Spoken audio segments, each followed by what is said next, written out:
الأصدقاء السلام عليكم. Bonjour ou bonsoir les amis. J'espère que vous allez bien partout où vous vous trouvez. En tout cas, c'est ce que je vous souhaite. Et pour le meilleur de toutes les circonstances, de toutes les situations, bien sûr et bien évidemment.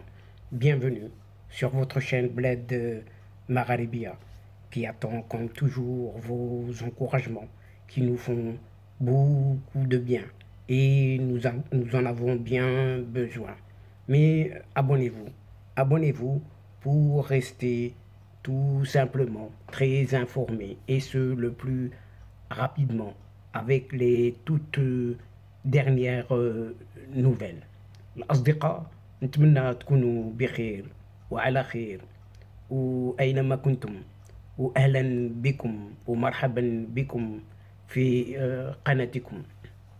Cette séquence vidéo vous propose la présente chronique qui n'est pas comme les autres puisqu'elle se penche sur ce qui s'est passé tout dernièrement, tout récemment, il y a quelques instants, quelques moments seulement. Ça s'est passé à la CAF, la Confédération africaine de football, pour un certain renouvellement de son COMEX, son comité exécutif, où le candidat libyen, soutenu par le Maroc, a évincé purement et simplement toute une Algérie qui était derrière son candidat. En effet, toute une Algérie a subi ce jeudi 13 juillet 2023 à Abidjan, en Côte d'Ivoire, un fameux revers sans précédent lors d'une certaine session, d'une certaine assemblée générale ordinaire, d'une certaine CAF, Confédération africaine de football. Cette Algérie, son candidat en tout cas, un certain Djahid Sfizev, président de la FAF, de la Fédération algérienne de football, n'a pu accéder à ce fameux COMEX, ce comité exécutif de la CAF, de cette confédération africaine de football. Djahid Sfizev a perdu la face, mais a perdu surtout face à un certain Libyen, Abdelhakim Chelmani, lors du vote qui a eu lieu ce jeudi 13 juillet après-midi dans la capitale ivoirienne, Abidjan. La candidature de l'Algérie de Djahid Sfizev n'a recueilli que 15 voix seulement, pour ainsi dire, contre 38 pour la Libye qui rempile pour un second mandat allant de cette année 2023 jusqu'à 2027. Et cette élection n'a pas échappé au traditionnel duel à distance d'influence auquel se livre depuis des années déjà un certain Maroc et cette Algérie au niveau de l'entièreté de ce continent africain. Les médias algériens, pratiquement tous, avaient taxé le président de la FRMF, le président de cette fédération royale marocaine de football, un certain Fawzi Lakja, si vous ne le connaissez pas, de soutenir. Ces médias avaient taxé ce président marocain de cette fédération de football de soutenir une certaine candidature d'un certain Libyen, Abdelhakim Chelmani, qui occupe également, Chelmani, occupe également la présidence de l'Union de football de l'Afrique du Nord. Juste quelques heures avant le début du vote, un média algérien a même annoncé la victoire de son poulain, Djahid Sfizef. En effet, le projet de ce boss, de ce patron du football des équipes nationales algériennes aurait, paraît-il, convaincu 34 membres africains de voter pour lui, alors qu'il lui en fallait seulement 28. En tout cas, c'est ce qu'a écrit la même source, venant de ces médias algériens, bien entendu.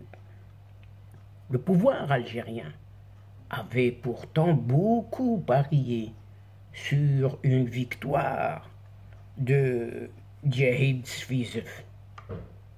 Mais rien n'était, rien finalement. Pourquoi?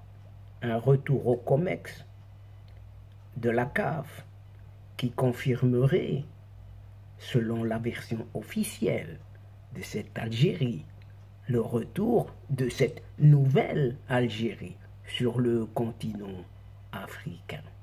Mais au final, il n'en est rien, absolument rien, de toute cette mise en scène, si l'on peut dire. Car à travers cette défaite, cuisante défaite, de ce président de la FAF, de la Fédération algérienne de football, de ce Djihad Sfizef, il faut voir le rejet total de ce régime algérien qui se maintient coûte que coûte et de force à la tête du pouvoir au gré de citoyens, citoyennes qui ne démentiront certainement pas ce résultat qu'ils et elles auguraient ce scrutin bien longtemps auparavant. Donc, comme qui dirait, c'était prévu d'avance même. Et donc, après cette cuisante défaite, il est fort probable que ce Djahid Sfizef soit écarté purement et simplement de son poste à la tête de la FAF, de la Fédération algérienne de football.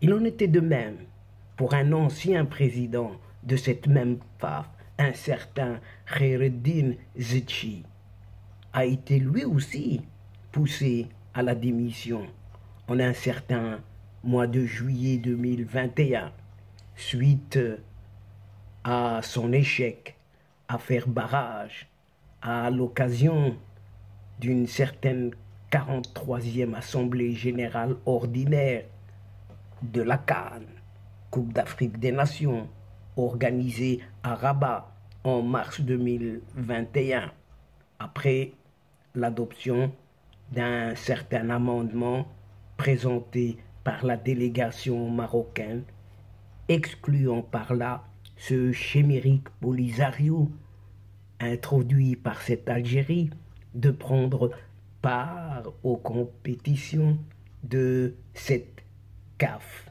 Confédération africaine de football. Cependant, il n'en est rien et il n'en demeure pas moins que le Maroc et l'Algérie sont toujours en course pour l'organisation de cette fameuse CAN, Coupe d'Afrique des Nations 2025, sachant que le verdict est attendu dans les semaines à venir et on en reparlera certainement, Inch'Allah, chers amis. Et donc, chers amis, mesdames et messieurs, nous sommes arrivés doucement mais sûrement à la fin de cette séquence. Et avant de vous fixer un autre rendez-vous à une prochaine fois, Inch'Allah, en vous retrouvant avec un immense plaisir. Mais n'oubliez pas de vous abonner, de faire abonner toutes vos connaissances, vos proches, juste pour être informés des dernières nouvelles via les séquences vidéo de votre chaîne, tout en vous remerciant pour votre participation de nous suivre jusqu'au bout. Mais n'oubliez pas de partager partout où vous êtes et où vous pouvez le faire. Faites-le. الأصدقاء وصلنا إلى نهاية هذه الحلقة، وقبل موعد آخر للمرة القادمة إن شاء الله لا تنسوا الاشتراك لتصلكم الفيديوهات أخرى. نشكركم على مشاركتكم للمتابعة. Ainsi, nous sommes arrivés au moment où je dois tout simplement vous dire au revoir les amis et à la prochaine fois. Inch'Allah. الأصدقاء السلام عليكم ورحمة الله وبركاته. مع السلامة.